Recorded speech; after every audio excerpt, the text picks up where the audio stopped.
अगर उसका टाइटल है, टाइटल नहीं है, वो चोरी करके लाया, कुछ और करके लाया, मेरे को नहीं पता, आया, मैंने दे दिया। ये सेक्शन 7 दोबारा देख लो एक बार।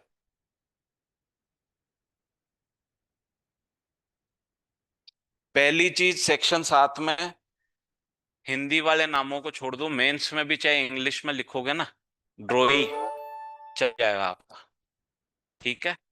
बेहतर होगा जो हिंदी मीडियम के हैं वो हिंदी वाले शब्द का उपयोग कर पाए।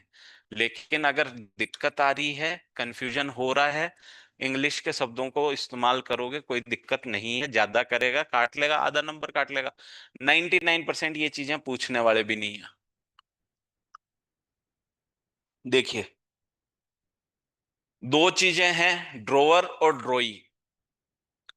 सबसे पहले तो वो ड्रोवर जो ड्रॉ करता है, जैसे आपने प्रोमिसर प्रोमिसी पढ़ा, प्रोमिसर जो प्रॉमिस करता है, प्रोमिसी जिसको प्रॉमिस किया गया, ड्रोवर जो ड्रॉ करता है, ड्रॉई जिसके लिए ड्रॉ किया गया है। अब आप बिल ऑफ एक्सचेंज के कारण कंफ्यूज हो रहे हैं, तो ड्रॉ किसके लिए किया जा रहा है? भाई का तो जो पेमेंट लेके आ रहा है उसका तो सिर्फ नाम लिखा हुआ है, बाकी आदेश तो उसी व्यक्ति को दिया जा रहा है जो पेमेंट देगा, वो ड्रॉई है। कि भाई मैं आदेश देता हूं तेरे को, तू इसको पैसा देगा, तो आदेश तो उसी को मिला, तो डॉक्यूमेंट उसी के नाम था। तो ये है ड्रॉअर, जो डॉक्यूमेंट बनाता है, जो डॉक्यूमेंट का निर्माता है, वो ड्रॉवर होता है। और जिसको निर्देश दिए गए हैं उस डॉक्यूमेंट में, वो ड्रॉई होता है। विनिमय पत्र या चेक का रचयिता उसका लेखीवाल कहलाता है। संदाय करने के लिए तत् द्वारा निर्दिष्ट व्यक्ति ऊपरवाल कहलाता है। जिस व्यक्ति को पेमेंट करना है, डायरेक्शन किस चीज का दोगे, पेमेंट का दोगे, तो पेमेंट जो करेगा वो ड्रॉई कहलाएगा। ये दो चीजें हैं, इनमें किसी के कोई कंफ्यूजन? आगे चलें इससे। देखिए, जिक्रीवाल, जिक्रीवाल वो व्यक्ति जिसके पास आपको जाना था, पैसे लेना था, आपने जाके जिक्र किया उसके पास, उसने मना कर दिया, या फिर उसकी कंडीशन नहीं थी, तभी उसने एक व्यक्ति और का जिक्र कर रखा था उसी के अंदर कि वहां उससे नहीं मिले, तो ये व्यक्ति और अपना ही आदमी है, इसके पास जाना और इससे ले लेना अगर जरूरत पड़े तो। इसके पास सीधे नहीं जाना है, पहली बार में इसी के पास नहीं जाना है। इसके पास कब जाना है? जब वो पहले वाला आदमी जिसके लिए हमने बोला है कि वो पैसे देगा, वो मना कर देता है, तो ये जो दूसरा व्यक्ति है ये पैसा दे देगा। उसका डॉक्यूमेंट में जिक्र हुआ हुआ है, उसका कोई लेना देना नहीं है। कब तक लेना देना नहीं है? जब तक पहले वाला का नहीं हटे। जिक्र इसलिए किया है ताकि वो बाद में दे सके। देखिए, जबकि विनिमय पत्र में या उस पर किसी पृष्ठांकन के में ऊपरवाल के अतिरिक्त अतिरिक्त उसके एडिशन में किसी व्यक्ति का नाम दिया हुआ है, जिसके पास आवश्यकता पड़ने पर लेनगी के लिए माना जाना, लेनगी के लिए माना जाना है, तब ऐसा व्यक्ति जिक्रीवाल कहलाता है। नॉर्मली ये है कि भाई आपने जो बिल ऑफ एक्सचेंज है उसमें एक और व्यक्ति को डिस्क्राइब किया, एक और व्यक्ति का डिस्क्रिप्शन दिया है, जिक्र किया है कि अगर वो पहले वाला व्यक्ति जिसको मैं आदेश दे रहा हूं वो नहीं माने, तो इसके पास चले जाना, आवश्यकता पड़े तो इसके पास चले जाना। अब तीसरा, प्रतिग्रहिता, एक्सेप्टर।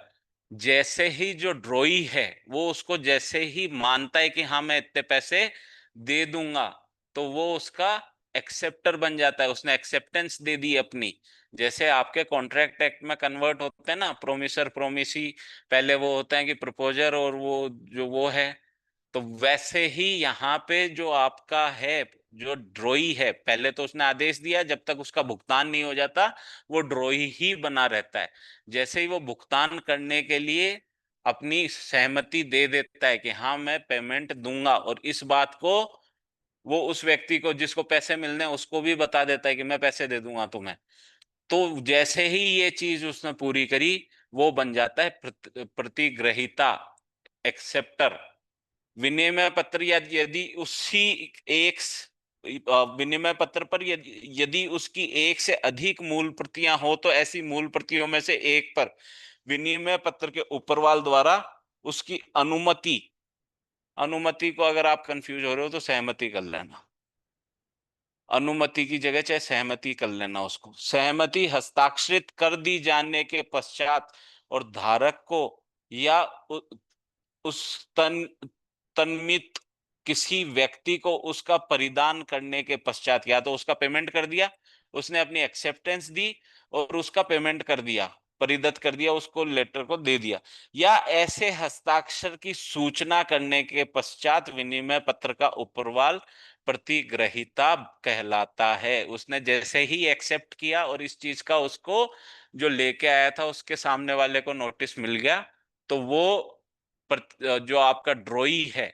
जो ऊपरवाल है, वही प्रतिग्रहिता में कन्वर्ट हो जाता है।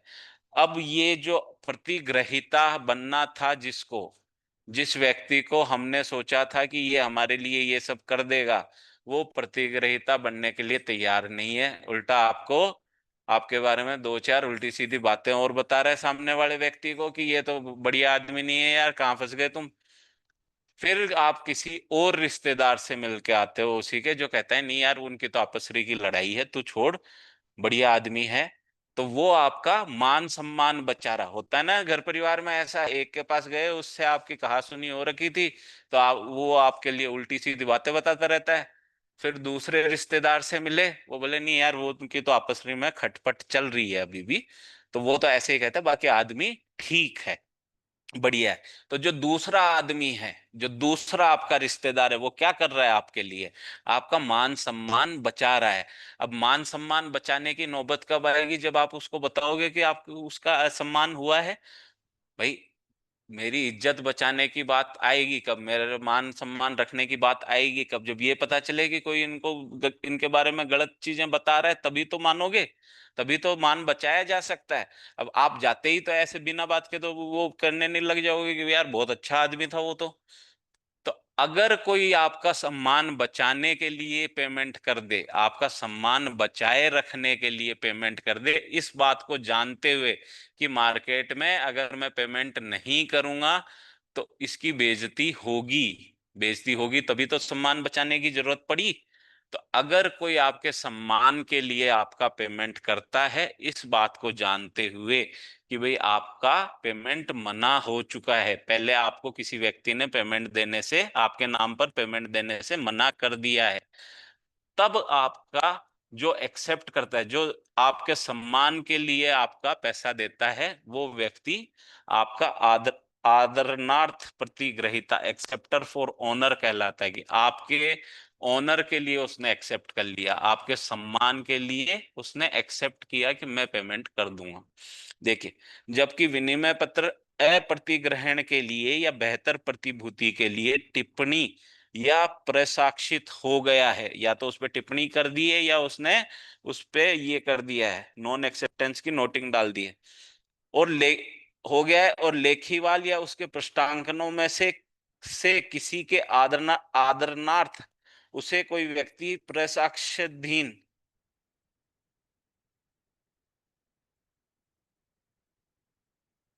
ये लेखीवाल की, लेखीवाल या उसके पृष्ठांकनों, ड्रोवर या उसके बाद में कोई जो इंडोर्समेंट करके उसके कब्जे में आया है, उनके किसी के आदरणार्थ उसे कोई व्यक्ति प्रसाक्ष्यधीन प्रतिग्रहित करता है। इसको अंडरलाइन कर लीजिए, प्रसाक्ष्यधीन, ये जानते हुए, इस बात को जानते हुए कि ये मना हुआ है।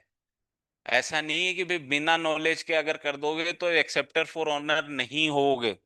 प्रसाक्ष्यधीन प्रतिग्रहित करता है तो ऐसा व्यक्ति आदरणार्थ प्रतिग्रहिता कहलाता है। दो चीजें होनी चाहिए, पहला आपका,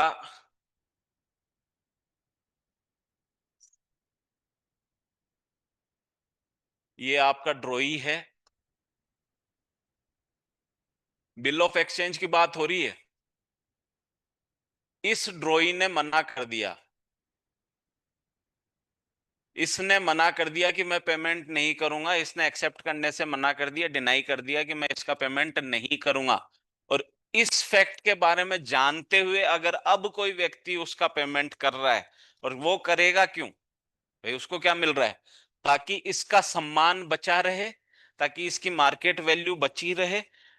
तब उस व्यक्ति को जो अब इस स्थिति में भी पेमेंट करेगा वो एक्सेप्टर फॉर ऑनर कहलाएगा, आदरणार्थ प्रतिग्रहिता कहलाएगा। पाने वाला, लिखित में नामित वह व्यक्ति जिसे या जिसके आदेश पर धन संदत किया जाना है, लिखित द्वारा निर्दिष्ट हो, पाने वाला कहलाता है। ड्रॉअर ड्रॉई में किसी के कोई दिक्कत नहीं होनी चाहिए, पेई में किसी के कोई दिक्कत नहीं होनी चाहिए, एक्सेप्टर में भी मेरे हिसाब से कोई दिक्कत नहीं होगी। ड्रॉई इन केस ऑफ नीड और एक्सेप्टर फॉर ऑनर, इन दोनों में दोनों पढ़ के आना, पूछे जाएंगे तो यही दोनों पूछे जाएंगे, बाकी पूछेगा भी नहीं।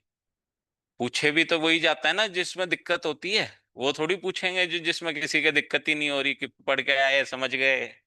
पूछा भी वही जाता है।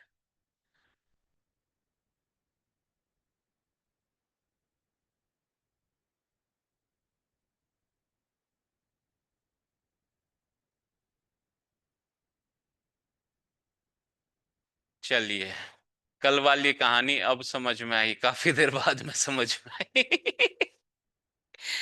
चलिए, होल्डर अगर कंसिडरेशन, वो भाई इनिशियली उसको क्यों मिला है उसको नहीं देखते, वो तो होल्डर रहेगा। अगर उसको पोजीशन रखने का अधिकार है तो वो होल्डर रहेगा। लेकिन होल्डर इन ड्यू कोर्स के लिए जरूरी है कि उसने कंसिडरेशन दी है।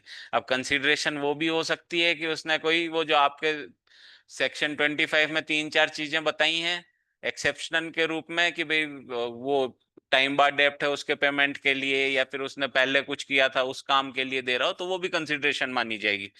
कंसिडरेशन का नॉर्मली इस चीज में प्रिजम्पशन लेके चलते हैं कि अगर इसके पास है, ये बाकी चीजें साबित कर पा रहा है, तो कंसिडरेशन में ही लेके आया होगा। चलिए, अगर इनमें कल 10 तक किसी का कोई दिक्कत हो तो कल एक बार डिस्कस कर लेंगे। और कल और परसों, परसों इसको खत्म करेंगे। संडे को आपके जो भी ये हैं केस लॉज वगैरह जो इसमें हो सकते हैं, वो डिस्कस कर लेंगे थोड़े बहुत। उस सैटरडे तक कोशिश ये है कि आपको हिंदी में भी केस लो मिल जाए, इसीलिए टाइम लग रहा है।